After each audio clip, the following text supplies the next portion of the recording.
The El Segundo Air Force Base has escaped closure. Defense Secretary Donald Rumsfeld's list of 62 military facilities recommended for closure or realignment did not include the El Segundo base, but that could change. Rumsfeld's list will now go to a 9-member panel called the Base Realignment and Closure Commission. They have the ability to change the list before sending it on to the President and Congress. Because of the hard work done by the cities of El Segundo, Hawthorne, and Torrance, in addition to elected officials and business leaders who spent 2 years and $900,000 lobbying to save the base, many experts doubt the local base will be added to the closure list. The city of Torrance contributed $35,000 to the campaign.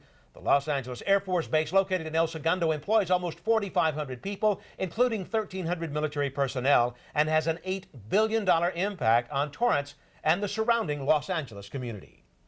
Our local employment office is honoring the brave men and women who have served our country. Mary Marshall takes us to the recent Veterans Appreciation Day event. They risked their lives for the red, white, and blue. Now the Torrance branch of Employment Development is saying thank you. It's honoring the nation's military veterans with the 4th annual Veteran Appreciation Day. These veterans have a story to tell, and we decided to let them tell it. When I got to Korea, I was so happy because I finally, it was like a big goal of mine. I finally got over there. I was so happy. I was like, yeah. Okay, the first one is a Bronze Star with a V for Valor. I received in Korea. Opal Calvin, a 28-year Iraqi vet. Basically, I joined the military because of what happened on September 11th, 01. First thing I tell them, if you're going overseas, keep your head down. I served my country, and I did it well. This year, veterans who returned from Iraq, Afghanistan, and Kuwait received a special treat. They got these special ribbons for their service in Operation Iraqi Freedom and Operation Enduring Freedom. Edward Foster says veterans deserve honor every day.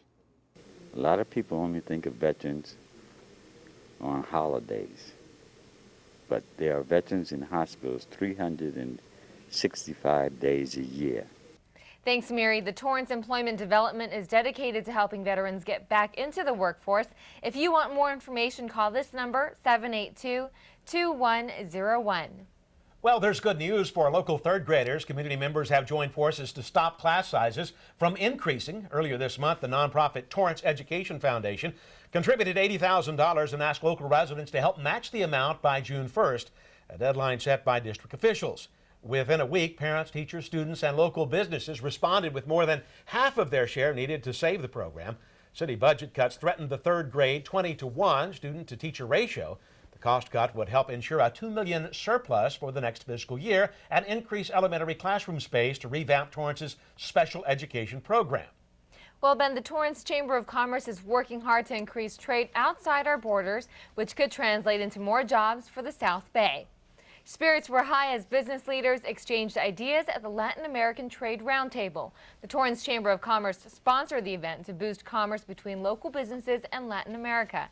Trade commissioners from as far away as Brazil, Argentina, Mexico, Chile, and Guatemala discussed their country's economy. They also addressed the importance of trade agreements. While some argue that exporting could also lead to outsourcing and cheap labor, others say if manufacturers in Torrance sell their products in Latin America, it could lead to more local jobs. Torrance Chamber of Commerce offers a variety of programs and lectures to benefit the business community. For more information about upcoming events, call 540-5858. Wake up, Ben. Oh, feeling a little tired today? Not getting enough sleep? Then stick around for our Healthy Living segment. I'm Bobeth Yates, and we're at Torrance Memorial Medical Center getting tips on how to help you get better sleep. That story and more coming up. They came from every corner of the country, from small towns and big cities. But they all shared one thing in common.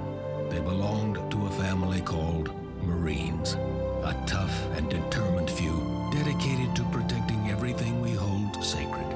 And still, they come.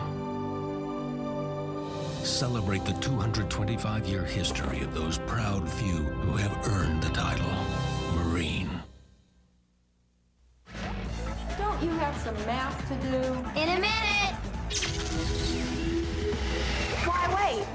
Math helps us analyze data, track patterns. Invest in our future. And algebra gives us a way to make sense of information. To solve problems. Using geometry, we can design anything. It's so cool. We can change things. Make better things. Invent new things.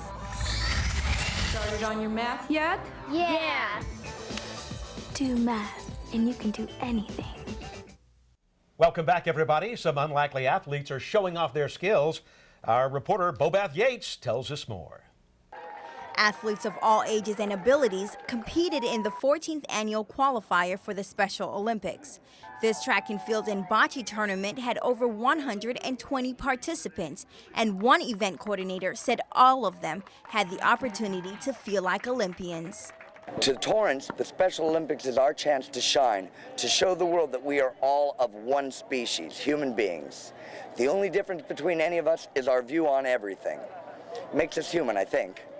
Fans were excited to watch the athletes compete in distance run, long jump, shot put, and of course, sprint events.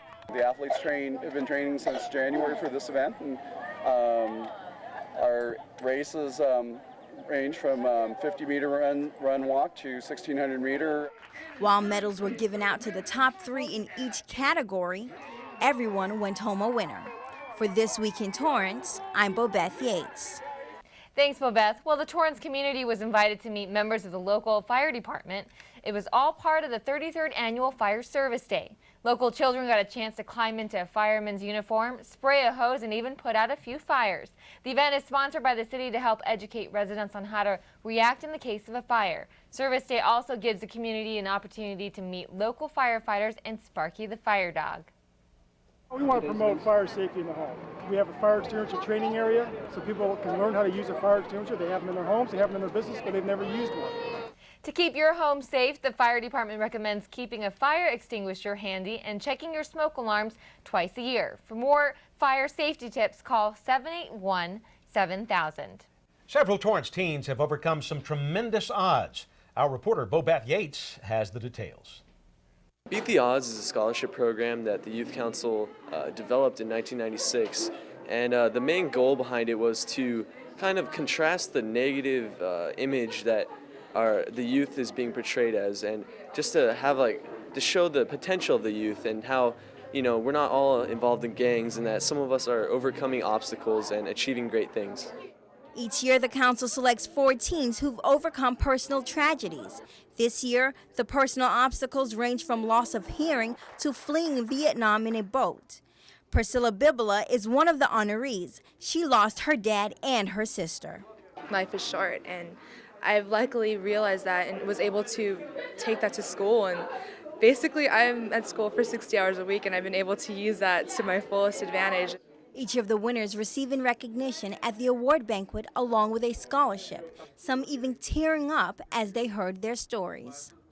Councilman Paul Nawatka presented the awards and shared his support for the students. Here we have a bunch of young people who have been up against odds that should have just completely ruined their lives, and they've pulled together, managed to succeed anyway. All the honorees are graduating high school seniors. The money they receive from the Beat the Odds scholarship will go towards their college career. For This Week in Torrance, I'm Bobeth Yates. Thanks, Bobeth. If there is a student you would like to nominate for next year's Beat the Odds Award, contact the Attic at 782-8828. Well, coming up, we'll tell you what local authorities are doing to keep you safe from the West Nile virus. And are you having trouble sleeping at night, which is why Ben was probably snoozing off? Our report may just have the answer you need. We'll tell you more right after this. You're watching the best in community news right here on City Cable 3.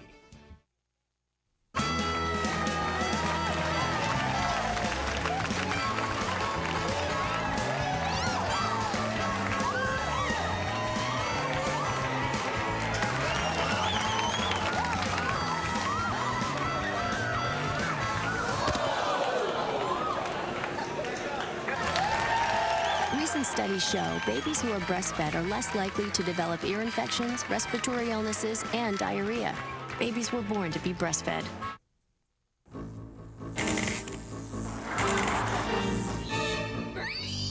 There's one! Come here, you! Is it mice? Nope. Rats? Nope. Hogs? That's right, miss. Hogs?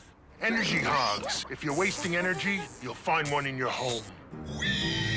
Got energy hogs in your house? Now you have the power to do something about them. Log on to energyhog.org. Hey, let me go! In your dreams, Porky! Because nobody likes an energy hog. The Torrance community is using their feet to fight cancer. It's the 3rd annual Relay for Life, and Mary Marshall was there to take us on the path to survival. You could see many feet pounding the track at South High, but this relay isn't about finishing. It's about living. This is the 3rd year Torrance has hosted the American Cancer Society's Relay for Life. It's where cancer supporters and survivors come together to raise